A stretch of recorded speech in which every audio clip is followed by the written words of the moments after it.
Il y a un finisher, c'est la machine qui met en œuvre les enrobés. Donc on a un camion qui vide à l'avant et puis ça sort à l'arrière et puis on règle l'altimétrie et le début du compactage du matériau et donc ça avance dans ce sens-là. Donc ça c'est une machine que j'utilise pas tous les jours mais j'utilise sur tous mes chantiers.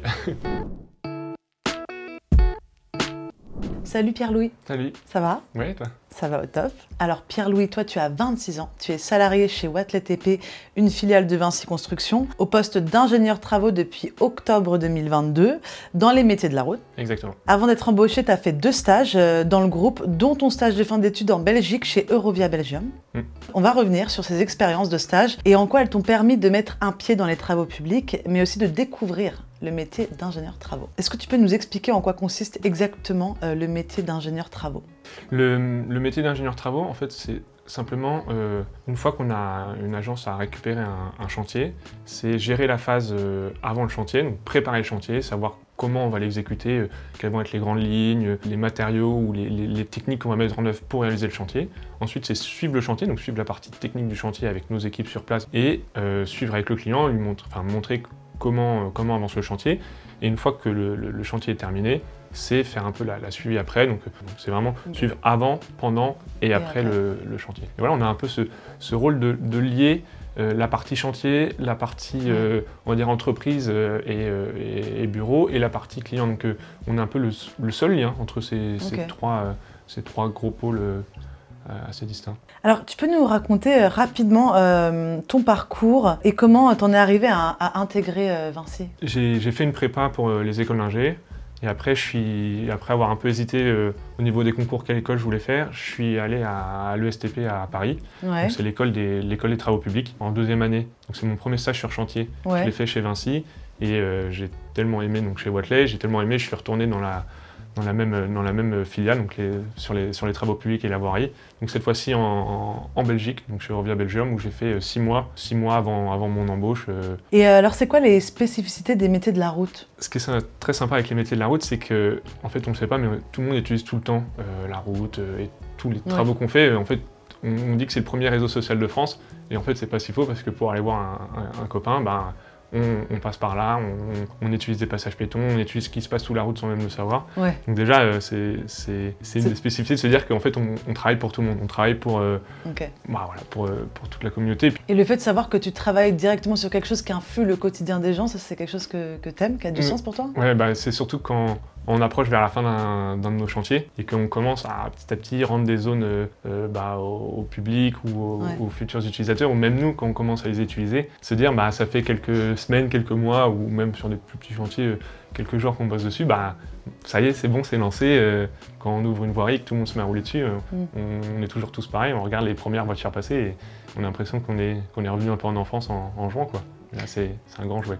Tu parles d'enfance et je vois, tu as des étoiles dans les yeux, on sent que tu es passionné par ce que tu fais. Oui, pour le coup, et puis je pense que, pas un accomplissement, mais c'est quand on est petit et qu'on joue aux pompiers, on rêve tous de devenir pompier. Et quand on est petit et qu'on joue avec des tracteurs et des pelles, on rêve tous de faire des travaux. Et je pense que c'est clairement mon cas, et maintenant je joue plus parce que pour le coup ça devient vraiment sérieux, mais en voyant le chantier qui avance comme on l'a planifié, on peut que comparer à notre enfance où on faisait nos chantiers miniatures sur notre tapis dans notre chambre. Et d'ailleurs, derrière toi, il y a une petite machine là. Il y a un finisher, c'est la machine qui met en œuvre les enrobés. Donc on a un camion qui vide à l'avant et puis ça sort à l'arrière et puis on règle l'altimétrie et le début du compactage du matériau et donc ça avance dans ce sens-là. Donc ça c'est une machine que j'utilise pas tous les jours mais j'utilise sur tous mes chantiers.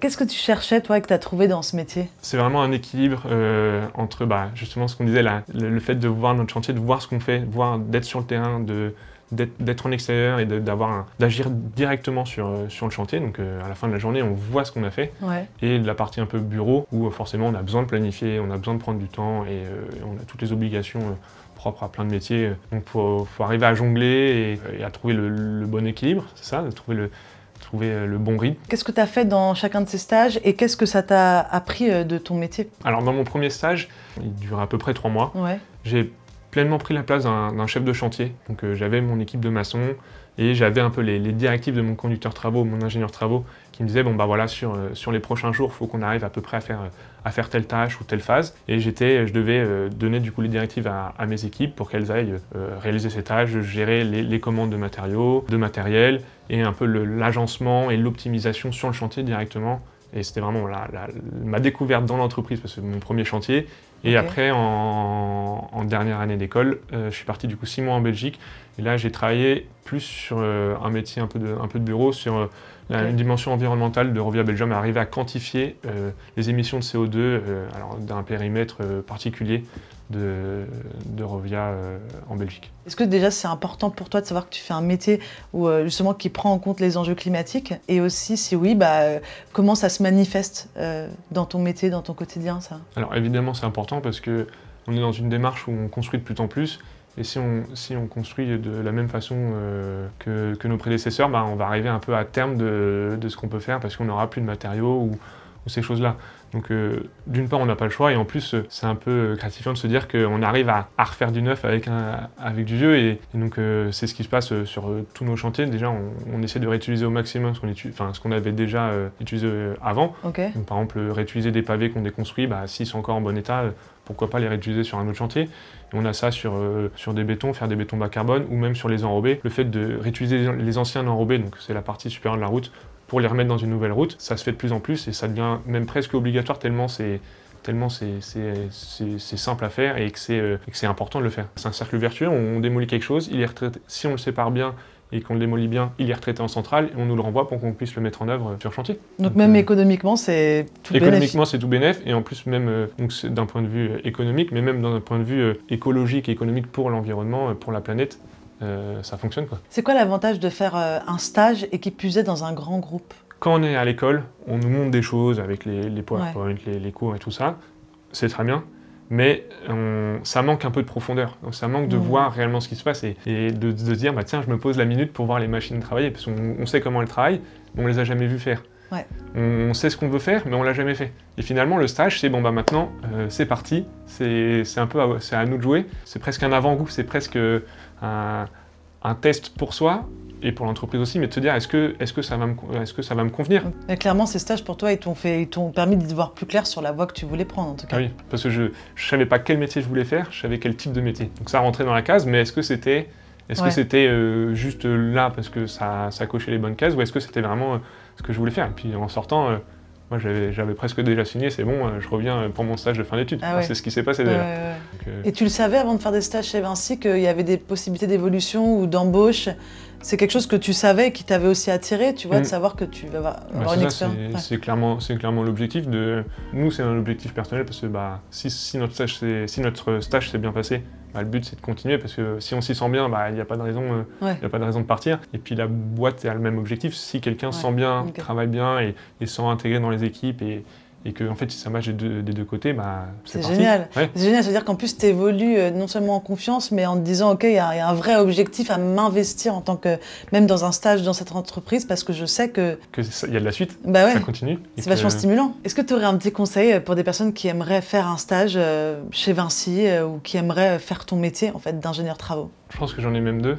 Déjà, il ne faut pas qu'ils hésitent, lors des forums, à aller parler aux ingés de travaux qui viennent passer pour un peu raconter leur métier. Comme ça, déjà, on a une première approche, une première explication, un peu plus concrète que ce qu'on aurait pu entendre ou lire dans différents bouquins. Et puis, c'est surtout peut-être pas hésiter à se lancer. Des stages, on peut en trouver de durée assez courte, même plus long en fonction, et même parfois on peut les renouveler et poursuivre dessus. Donc je pense que se lancer et faire quelque chose, c'est un bon moyen de savoir si on aime faire la chose pour laquelle on a été recruté ou pas. C'était super comme échange, merci beaucoup. Ouais, très agréable, merci.